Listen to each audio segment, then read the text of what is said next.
didirikan oleh pemerintah kolonial Belanda pada 3 Juli 1920, ITB lahir dengan nama De Technische Hogeschool de Bandung.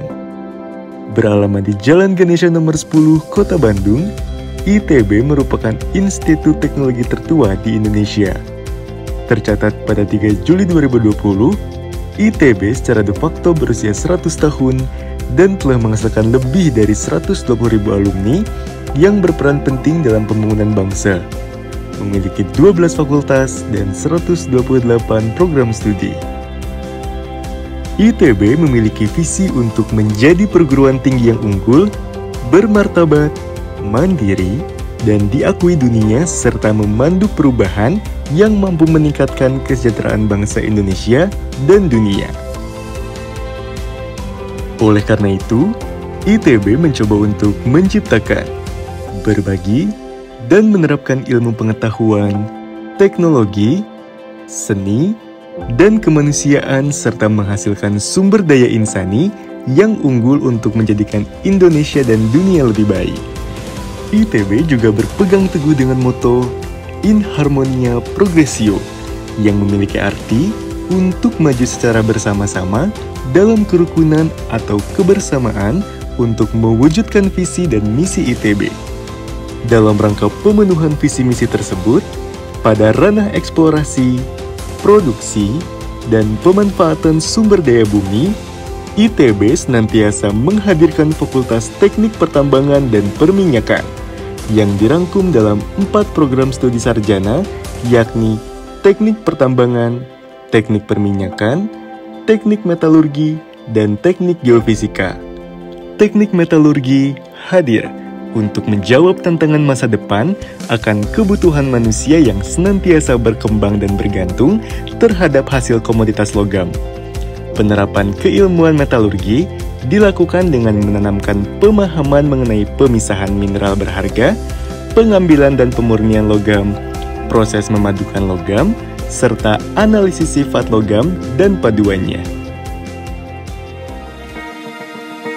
Selamat datang di program studi Sarjana Teknik Metalurgi, Fakultas Teknik Pertambangan dan Perminyakan Institut Teknologi Bandung. Program studi Sarjana Teknik Metalurgi resmi dibuka di ITB pada bulan Juni 2006 di bawah Fakultas Ilmu Kebumian dan Teknologi Mineral. Sebelumnya, sejak pertengahan tahun 1960-an, pendidikan metalurgi telah diajarkan sebagai bagian dari teknik pertambangan. Program studi Sarjana Teknik Metalurgi ITB telah mengakomodasi pengertian metalurgi yang utuh, sehingga harapannya lulusan dapat bekerja dengan baik di berbagai industri, mulai dari industri pengolahan mineral, pencucian batu bara, dan ekstraksi logam di perusahaan pertambangan hingga industri peleburan logam, industri baja, dan manufaktur. Sesuai dengan visi ITB serta misi ITB, program studi teknik metalurgi hadir dengan visi dan misinya untuk menjadi institusi pendidikan tinggi metalurgi yang unggul dan bermartabat di tingkat internasional untuk turut serta meningkatkan kesejahteraan bangsa. Konsekuensi dari visi dan misi tersebut adalah bahwa kekuatan utama dari pelaksanaan program pendidikan di program studi teknik metalurgi ITB haruslah bertumpu dari kekuatan pendidikan dan penelitian yang tercermin dari kontribusi institusi ini melalui pelaksanaan pendidikan dan penelitian yang menghasilkan pengembangan ilmu dan teknologi untuk turut memajukan dunia pengolahan mineral, ekstraksi logam, dan rekayasa paduan logam, baik nasional maupun internasional, yang pada gilirannya dapat dirasakan manfaatnya untuk peningkatan kesejahteraan masyarakat. Oleh sebab itu, untuk mewujudkan visi tersebut, pelaksanaan pendidikan dan penelitian telah dirangkum pada kurikulum-kurikulum pengajaran, di mana kurikulum yang diajarkan di program studi teknik metalurgi ITB ini telah mendapatkan akreditasi unggul oleh berbagai lembaga akreditasi di tingkat nasional maupun tingkat internasional. Selain dari pemenuhan kurikulum, aktivitas penelitian yang berkualitas harus menjadi program utama dalam mendukung aktivitas pendidikan. Kegiatan-kegiatan utama seperti penelitian yang didanai universitas, perusahaan, kegiatan tugas akhir mahasiswa, serta kegiatan-kegiatan penunjang seperti pengabdian masyarakat, kampus merdeka, dan international virtual conference merupakan berbagai upaya yang telah ditempuh dalam pemenuhan visi dan misi program studi Sarjana Teknik Metalurgi. Kalau kamu kamu nanti bingung belajar apa di teknik metalurgi, ketika tahun pertama kamu akan belajar banyak hal, yaitu mafiki, yaitu matematika, fisika, kimia. Baru tahun kedua kamu akan belajar teknik metalurgi itu sendiri, mulai dari belajar fenomena-fenomena seperti fenomena transport untuk memprediksi bagaimana berbagai macam proses itu terjadi, dan juga kalian akan belajar bagaimana mengolah mineral, makanya ada pelajaran mineral processing. Setelah itu bagaimana belajar mengekstrak atau mengambil logam dari biji. Nanti kalian akan belajar ekstraksi seperti pirometalurgi, mengolah logam pada suhu tinggi, ada hidrometalurgi, mengolah logam menggunakan asam gitu kan pada suhu rendah, dan juga bagaimana membuat paduan logam, bagaimana membuat alloy untuk aplikasi canggih seperti untuk pesawat terbang. Nah, setelah itu kalian juga akan belajar bagaimana melindungi logam supaya tidak kembali lagi ke alam, atau supaya logam tidak lagi terkorupsi, dan masih banyak lagi. Penasaran kan? Kuliah di Teknik Metalurgi ITB sendiri banyak sukanya sih. Nah, yang pertama itu lingkungannya tuh sangat kompetitif, sehingga bisa mendorong kita menjadi orang yang lebih baik lagi. Lalu juga untuk fasilitas labnya itu sudah sangat memadai.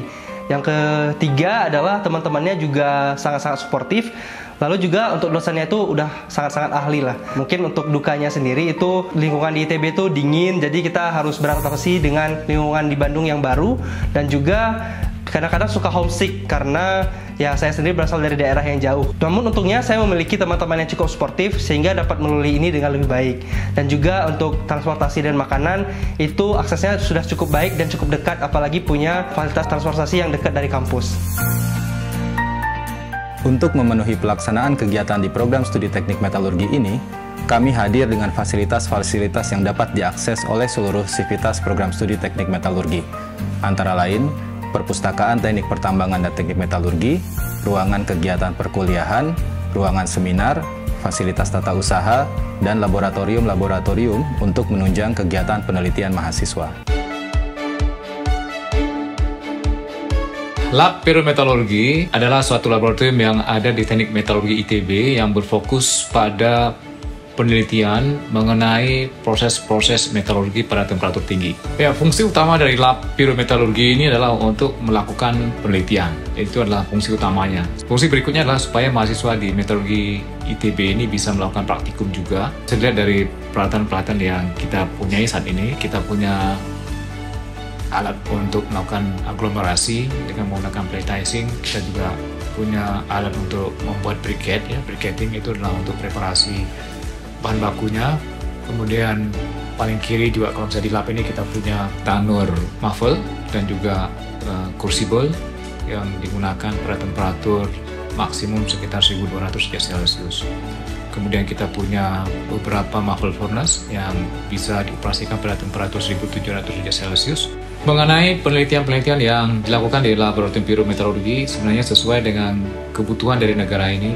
Misalkan sebelumnya kita sudah melakukan penelitian bagaimana mengekstraksi logam-logam yang terdapat dalam pasir besi, terutama logam besi, ya. Kita fokus di situ udah agak lama. Kemudian hal-hal yang baru, bagaimana kita mengekstrak logam dari red mud atau residu boksit yang dihasilkan dari proses produksi dari proses produksi alumina dari boksit. Kemudian juga dari slag nickel, kita dalam hal ini mengekstrak logam magnesium. Kemudian hal yang lain, kami juga sudah melakukan penelitian, mulai melakukan penelitian bagaimana menggunakan sampah sebagai reduktor untuk proses-proses di pirometalurgi. Kedepannya harapannya juga PMC sampah ini bisa digunakan sebagai sumber energi pada proses-proses pirometalurgi. Harapannya untuk lab pirometalurgi ini tentu saja bisa berkembang dengan baik, ya. Kalau bisa banyak industri yang ikut juga berperan dalam mengembangkan laboratorium pirometalurgi ini, itu harapan kami ke depan.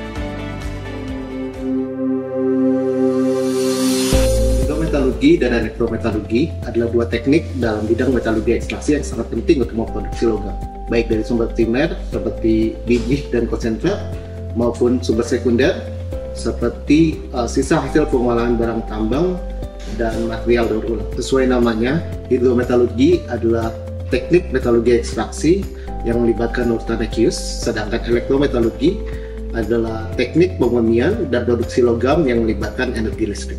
Laboratorium Hidro dan Elektrometalurgi ditunjang dengan peralatan yang lengkap untuk melakukan penelitian atau percobaan kimia dan elektrokimia secara umum, dan juga peralatan penelitian khusus seperti digital heating and steering mantles, rig untuk bottom roll test dan column leach test. Kemudian juga ada muffle furnace dan juga autoclave dan lain-lain, dan juga kita dilengkapi dengan peralatan uji elektrokimia seperti potential stat dan analisis kimia seperti atomic absorption spectroscopy atau AAS. Kegiatan penelitian di lab hidrometalurgi dan elektrometalurgi itu sangat luas, mencakup seluruh spektrum yang terkait dengan bidang hidrometalurgi dan elektrometalurgi seperti treatment mineral dalam suhu rendah seperti ozonasi, dalam suhu tinggi seperti solvation roasting, kemudian leaching baik pada tekanan atmosferik maupun tekanan tinggi, solution purification seperti pengendapan selektif, ion exchange, solvent extraction, dan metal recovery seperti electrowinning. Salah satu topik penelitian utama yang saat ini dilakukan di lab hidro dan elektrometalurgi adalah pengembangan metode produksi baterai material yang lebih efisien dan ramah lingkungan, mengingat pentingnya energi storage system untuk kehidupan modern manusia saat ini. Selain itu, kami juga sekarang berfokus untuk mengekstraksi logam kritis dari sisa hasil pengolahan barang tambang sebagai upaya konservasi mineral, penekanan dampak lingkungan dari industri pertambangan dan mineral, dan juga sebagai langkah pencapaian mencapai circular economy.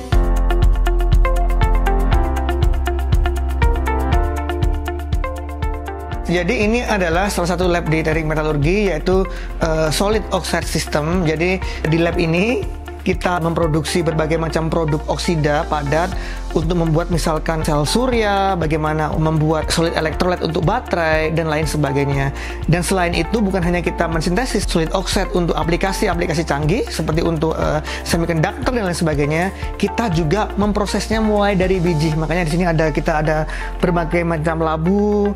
Kita juga memproduksi bagaimana rare earth itu diproses dari biji seperti monasit. Laboratorium Pengembangan Paduan dan Karakterisasi.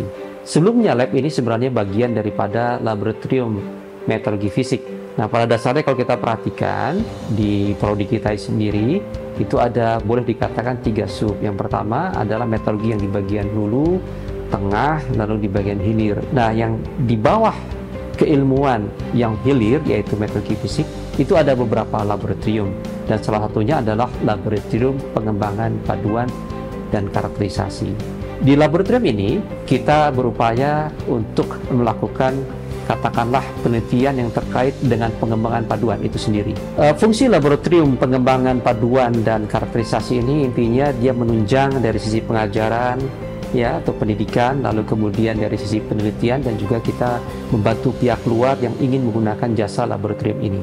Di Laboratorium Pengembangan Paduan dan Karakterisasi ini kita memiliki beberapa peralatan. Peralatan tersebut utamanya adalah peralatan yang terkait dengan preparasi daripada si material atau bahan atau paduan logam itu sebelum dilakukan pengujian. Lalu kemudian ada beberapa peralatan-peralatan yang mendukung proses pengubahan sifat daripada paduan logam. Jadi pada dasarnya laboratorium ini mengembangkan paduan logam, lalu kemudian menguji sifat atau unjuk kerja daripada paduan logam yang kita hasilkan. Kalau kita perhatikan perkembangan riset yang ada hingga saat ini, ada riset yang terkait dengan paduan logam yang digunakan untuk alutsista, kemudian juga untuk energi, lalu kemudian paduan logam yang dikembangkan untuk keperluan medis, dan juga berbagai macam hal yang terkait dengan paduan logam tersebut. Dengan perannya yang sedemikian besar, saya berharap kelak ke depan Laboratorium Pengembangan Paduan dan Karakterisasi ini terus berkembang. Oleh karena itu, laboratorium ini menjadi hal yang sangat penting. Tentu saja kita membutuhkan dukungan dari industri ya untuk membuat laboratorium ini menjadi lebih lengkap, dan kerjasama tentunya yang erat antara dunia pendidikan, laboratorium yang ada di dunia pendidikan dengan industri.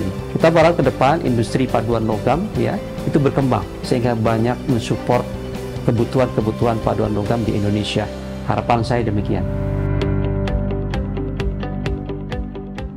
Mempertahankan kondisi logam merupakan hal yang tak kalah penting selain fabrikasi logam itu sendiri.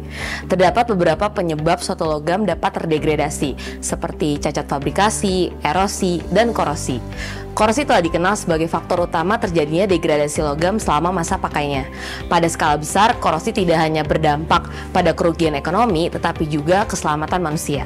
Oleh karena itu, pemahaman terkait penyebab korosi dan juga pencegahannya menjadi hal yang krusial untuk dikuasai oleh setiap metalurgis masa kini. Nah, Laboratorium Kehandalan Logam dan Korosi di ITB ini mewadahi mahasiswanya untuk terus berinovasi dan melakukan penelitian dalam mengembangkan metode pencegahan korosi dan juga menjawab tantangan industri terkini. Nah, laboratorium ini sendiri terbagi menjadi dua, yaitu Laboratorium Korosi Suhu Tinggi dan juga Laboratorium Korosi Aqueous. Nah, kegiatan penelitian di Laboratorium Kehandalan Logam dan Korosi ini ditunjang oleh beberapa alat yang memadai, seperti yang pertama ada potensiostat, yang mana alat ini digunakan untuk pengujian elektrokimia. Kemudian ada juga metallographic sample grinding and polishing machine yang digunakan untuk sebagai alat bantu dalam membersihkan logam dari produk karat dan juga oksidanya. Nah, yang ketiga ada hot plate magnetic stirrer yang digunakan untuk memanaskan air pada gelas kimia sekaligus untuk mencampurkan dan menghomogenisasi larutan kimia. Kemudian ada juga timbangan analitik digital yang digunakan untuk menimbang berat sampel. Kelima, ada ultrasonic cleaner digunakan untuk membersihkan dan mensterilkan sampel dengan menggunakan gelombang ultrasonik sekitar 20-40 kHz. Lalu ada water distillator yang digunakan untuk memproduksi air aquades. Kemudian ada water bath yang berfungsi untuk memanaskan air dengan temperatur tertentu yang digunakan untuk perendaman sampel. Penelitian yang telah dilakukan di laboratorium kami antara lain adalah metode pengendalian korosi dengan penambahan inhibitor, kemudian pembentukan lapisan coating, kemudian penelitian mengenai korosi yang diakibatkan oleh bakteri, serta penelitian lain terkait korosi aqueous. Kami berharap semoga alat-alat di lab ini semakin ditambah dan juga dilengkapi sehingga dapat menunjang penelitian yang lebih baik.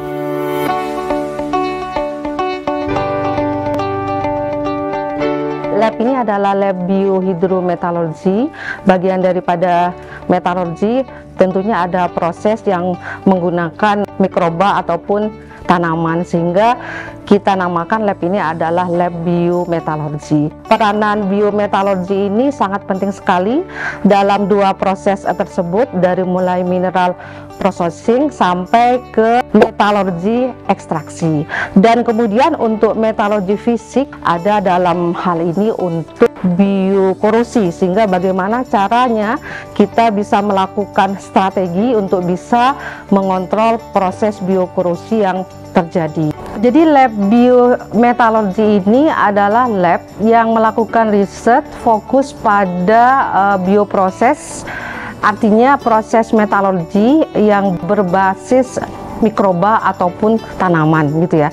Dan ini tentunya banyak riset yang kita telah lakukan dan sedang kita lakukan. Salah satunya sekarang kita punya tim riset ya tentang red mud. Bagaimana mengolah red mud ini dengan bioproses, baik itu kita melakukan ekstraksi untuk logam tanah jarang dari red mud, ataupun kita akan mengambil besi dari red mud, baik itu dengan proses bioflokulasi, salah satu dari proses biometalurgi, dan juga melakukan proses bio-leaching untuk mengambil logam tanah jarang dari red mud. Itu salah satu yang sedang kita kerjakan. Nah, sehingga dalam proses biometalurgi ini kita mempunyai banyak alat yang memang sangat diperlukan untuk penelitian biometalurgi mineral ataupun batu bara ini. Salah satunya yang paling penting di sini adalah kita punya seperti centrifuge, yaitu untuk bisa memisahkan produk, yaitu dari misalnya dari sel, dari larutannya. Kita punya berbagai macam sentrifuga, dari mulai yang ukuran kecil sampai yang ukuran besar ya itu ya. Kemudian kita juga yang diperlukan adalah autoclave di situ ya. Autoclave di sini adalah untuk melakukan sterilisasi medium yang digunakan dalam pertumbuhan mikroba dalam proses biometalurgi, karena bagaimanapun proses biometalurgi ini harus steril sehingga nanti kita bisa fokus pada penelitian mikroba target kita. Dan juga ada spektrofotometer, kita juga punya alatnya, yaitu digunakan untuk mengukur pertumbuhan mikroba berdasarkan optical density-nya, artinya berdasarkan kekeruhan dari sel yang dihasilkan. Kemudian untuk harapan, diharapkan dengan adanya lab biometalurgi ini bisa memberikan kontribusi terhadap perkembangan ilmu metalurgi, terutama di Indonesia ataupun di dunia, karena proses biometalurgi ini dikonsider itu adalah suatu proses yang lebih ramah lingkungan karena tidak dihasilkan gas emisi yang berbahaya dan juga lebih murah karena memang bahan-bahannya kita ambil dari lingkungan sekitarnya ataupun dari lingkungan perusahaan ataupun industri metalurgi dan pertambangan yang ada di situ, sehingga dalam konsep biometalurgi ini diharapkan akan memberikan kontribusi yang banyak untuk perkembangan ilmu metalurgi di dunia dan terutama di Indonesia. Lab Analisis Mineral Batubara FTTM ITB ini didirikan salah satunya dengan mempertimbangkan kondisi Indonesia sebagai negara yang memiliki cadangan batu bara yang luar biasa besar, ya, hampir 40 miliar ton, apalagi ditambah dengan isu-isu saat ini, hilirisasi, stop ekspor, sehingga ITB selaku Institut Teknologi ini berupaya membantu pemerintah dalam menyiapkan secara teknis, ya, maupun akademik proses-proses pemanfaatan dan pengembangan batu bara seperti gasifikasi, karbonisasi, likuifaksi, maupun optimasi pembakaran batu bara di PLTU. Untuk menunjang fungsi yang tadi disebutkan, ya, rencana hilirisasi atau pengembangan pemanfaatan batu bara, maka di lab ini ada peralatan-peralatan dasar karakterisasi batu bara seperti analisis proximet, nilai kalori, HGI, ya, sulfur, dan juga furnace-furnace lain untuk proses-proses karbonisasi, pirolisis, dan gasifikasi. Serta yang terbaru kita juga punya TGA QMS, ya. Nah, memang arah pengembangan ke depannya selain untuk batu bara sebagai sumber energi dan sumber chemical, juga sebagai sumber karbon untuk advanced carbon material. Untuk topik penelitian yang dikembangkan di Lab Analisis Mineral dan Batu Bara ini seperti gasifikasi batu bara Indonesia, ya. Kemudian juga mengkaji efek dari co-firing batu bara dengan biomasa, ya. Selain itu juga untuk mendukung industri baja dan metalurgi, kami juga mencoba mengembangkan menggunakan batu bara lokal untuk proses karbonisasi, menghasilkan kokas ataupun nantinya semi kokas. Nah, harapannya batu bara ini bisa menjadi pijakan untuk transisi energi ke depannya yang lebih baik, gitu, ya. Dalam arti kita manfaatkan batu bara ini seoptimal mungkin, sambil keuntungannya kita alihkan ke persiapan renewable energy. Nah, harapannya kita bisa juga tidak hanya menjadi pasar, tapi juga bisa menjadi raja di negeri sendiri dengan mengoptimalkan bahan baku atau sumber daya lokal dalam mendukung rencana transisi energi Indonesia.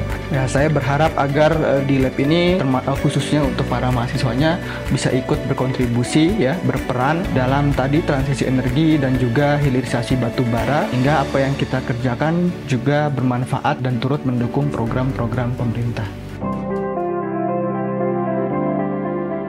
Laboratorium Pengolahan Bahan Galian atau sering disebut Laboratorium Pengolahan Mineral dan Batu Bara. Di pengolahan bahan galian adalah satu proses untuk mengolah suatu bahan galian hasil tambang dengan memanfaatkan perbedaan sifat fisik dari mineral-mineral yang ada di dalam biji sehingga didapatkan atau diperoleh suatu produk yang sering disebut sebagai konsentrat. Ya. Di laboratorium inilah pemahaman mengenai proses-proses tersebut diperdalam.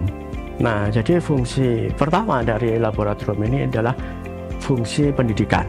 Mahasiswa melakukan percobaan dan dalam beberapa modul yang menggambarkan ada crushing, grinding, ada sizing atau screening, ada proses-proses konsentrasi gravitasi, di mana kita, ya, peralatan kita dilengkapi oleh peralatan-peralatan yang menunjang tahapan-tahapan proses tadi. Jadi dengan peralatan-peralatan yang dimiliki, yang ada di laboratorium pengolahan bahan galian ini, mahasiswa melakukan percobaan-percobaan yang menggambarkan proses-proses di dalam pengolahan bahan galian, sehingga mahasiswa lebih mendalami proses atau pengolahan bahan galian. Fungsi kedua adalah fungsi penelitian, ya. Baik itu untuk penelitian S1, di mana mahasiswa melakukan penelitian terkait dengan tugas akhirnya dengan berbagai macam topik tadi. Mahasiswa S2 demikian juga, mahasiswa S3 juga demikian. Kemudian yang ketiga, fungsi pengabdian pada masyarakat, ya, terutama masyarakat industri. Lab ini berdiri sudah sejak lama, ya, mungkin tahun sekitar 50-an, 60-an, sudah banyak penelitian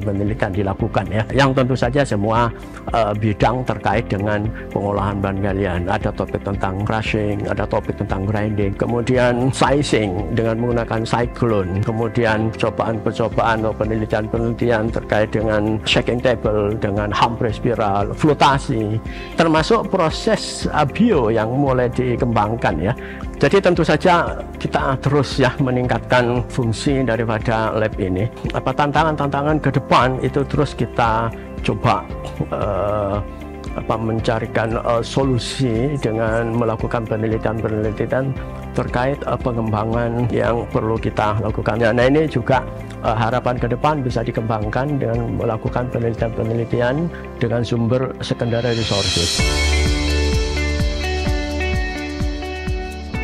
Jadi guys, kalau ditanya bagaimana tentang prospek lulusan teknik metalurgi, tentu saja sangat luas. Apalagi kita itu negara mineral, negara metal, di mana kita kaya akan emas, kaya akan nikel. Kita tuh mempunyai nikel paling besar di dunia. Dan siapa yang mengolah? Tentu saja anak teknik metalurgi. Apalagi sekarang lagi booming mobil listrik, dan saat ini tuh ada banyak sekali pabrik baru yang mengolah nikel. Di Sulawesi sana ada puluhan. Jadi kalian nanti yang suka atau ingin membuat baterai, kamu bisa masuk teknik metalurgi lalu bekerja di pabrik pengolahan nikel. Bila kamu nggak suka bekerja di daerah yang jauh kayak di Sulawesi atau di gunung, kamu juga bisa bekerja di industri manufaktur kayak bikin mobil seperti di Honda, Toyota, atau bikin pesawat terbang di PT DI ada di Bandung, atau bikin senjata di PT Pindad. Dan apabila kamu suka banget meneliti, mengajar, kamu bisa bekerja di BRIN misalnya, atau menjadi dosen seperti saya.